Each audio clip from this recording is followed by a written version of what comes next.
Hey guys, Technometro with a video for you guys. In today's video, I'm going to show you how to reset your Safari browser on your iPhone so that all of the data, cookies, cache are completely removed from it like it is when you get a new iPhone and all of that history is deleted.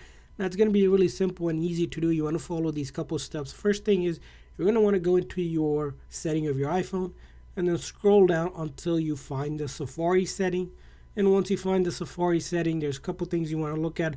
First thing is you're going to go all the way down here under Advanced, click on that, and then you'll see there's website data. You want to click on website data, and after that, you want to go ahead and remove all website data that was ever there. So you can click on that, and as you can see here, this will clear data that's been used for tracking, and any other login information will be removed. So we'll go ahead and click on that. Now once you have clicked on that, we're going to click it again to verify it's gone.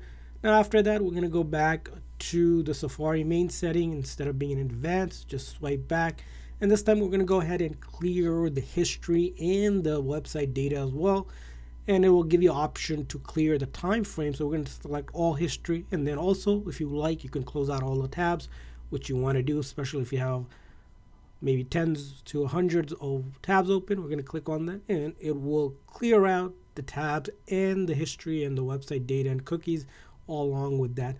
And finally, the third location you want to check out is for your autofill information. So if you click on it, if you have saved things like your credit card information, it will be listed here. If you click on it, we'll do a Face ID verification. It will be all listed here. You can click on edit and then simply remove them like you would if you had multiple credit card, and your information from there will be gone. You want the screen to look like this, which in that case means all of your information has been reset from the Safari browser, and that's all you need to do. And once you're back on, go ahead and open up Safari and you should see a clean slate, and now you can start using it without having any of your previous data, cookies, cache on it, and it is reset as brand new. So I hope this video was helpful. If so, please make sure to like and subscribe button for more tips and tricks for your iPhone and other iOS devices. See you guys next time.